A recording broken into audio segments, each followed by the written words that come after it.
The truth about setbacks. Setbacks aren't proof that you've failed. They're part of the process, not the opposite of healing. They're within it. But that's hard to remember when you're in the middle of one. When the feelings you thought you'd buried rise again, uninvited, when the progress you were proud of feels like it's slipping through your fingers, in those moments, it's easy to panic, easy to think, I'm back where I started, but you're not. You're just facing a different layer of the same wound, one that you couldn't access before. That's what real healing does. It brings you back to familiar places with new eyes. You're not repeating, you're deepening. Sometimes what looks like regression is actually expansion. You're feeling more, not less.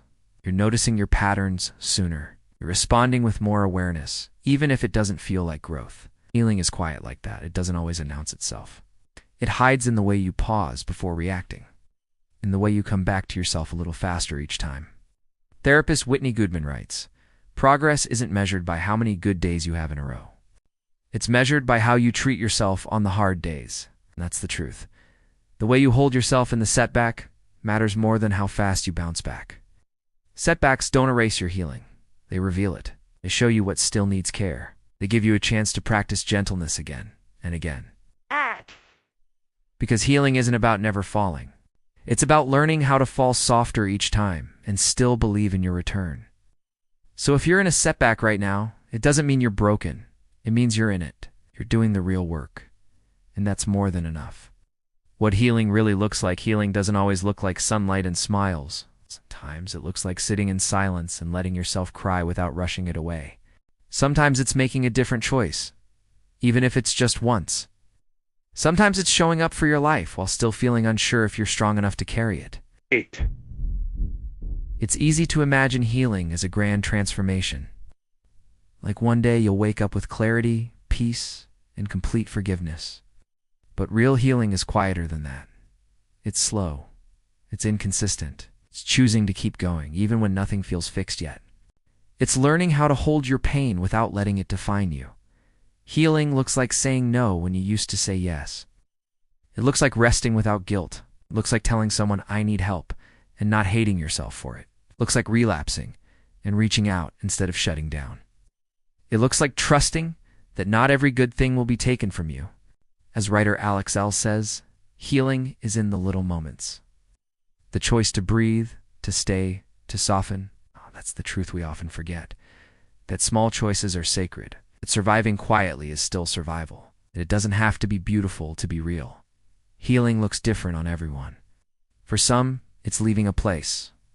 For others, it's staying and seeing it differently. It's not always linear. It's not always visible. But it's always valid. You don't need to be blooming to be healing. You don't need to be better to be enough. You're not back at the beginning. It can feel discouraging. That moment when old wounds resurface, when familiar emotions flood back in, and you think, how am I here again? It's tempting to believe all your progress has disappeared. That everything you've done to heal was temporary. You've lost ground. But you haven't. You are not back at the beginning. What's happening isn't a reset. It's a return. With more awareness, more tools, more capacity, you're not the same person you were the last time this pain showed up. Now you recognize it faster. Now you know how to breathe through it. Now you speak to yourself with more kindness, even if it still hurts. Healing often circles back to the same themes, same insecurities, the same stories, the same fears. But each time, you meet them from a new place. That's not failure. That's depth. That's integration. It means the work is sinking in, layer by layer. Writer Morgan Harper Nichols says you are not starting over. You are starting from experience. That changes everything. You're not empty. You're not erased. You carry everything you've learned, even when it doesn't feel like it in the moment. You've survived more than once. You've returned to yourself before. And you can again. So the next time you feel like you've slipped, try to remember. Slipping is not the same as forgetting. Struggling is not the same as losing. You've already come so far. And this moment is just one turn in a much bigger journey. You're not failing. You're deepening. You're still moving. Just not in a straight line. A new way to measure growth. What if progress wasn't measured by how quickly you moved on, but by how gently you stayed with yourself while you were still hurting? What if healing wasn't about becoming someone new, but about finally allowing all the parts of you to exist without shame. We spend so much time trying to get better that we forget to ask, better by whose standard? Faster according to what clock? We compare our recovery to others or to some idealized version of ourselves. One that never struggles, never stumbles, never feels like giving up. But that version isn't real. And measuring yourself against it will only make you feel like you're falling behind. Real growth is softer than that. It's in how you speak to yourself on bad days. It's in how you breathe through the spiral. It's in choosing not to numb your feelings. It's in setting boundaries you once felt guilty for. It's in letting go, not of the pain, but of the pressure to pretend you're not feeling it. As therapist Dr. Nicole LePera says, the way you speak to yourself becomes your inner world. And that world needs to be safe, especially when everything else feels uncertain. So here's a new way to measure healing. Ask yourself not, am I better yet? But am I being kind to myself in this moment? Not have I moved on? But can I sit with what's here without turning away? If you can answer yes, even just a little, then you're healing.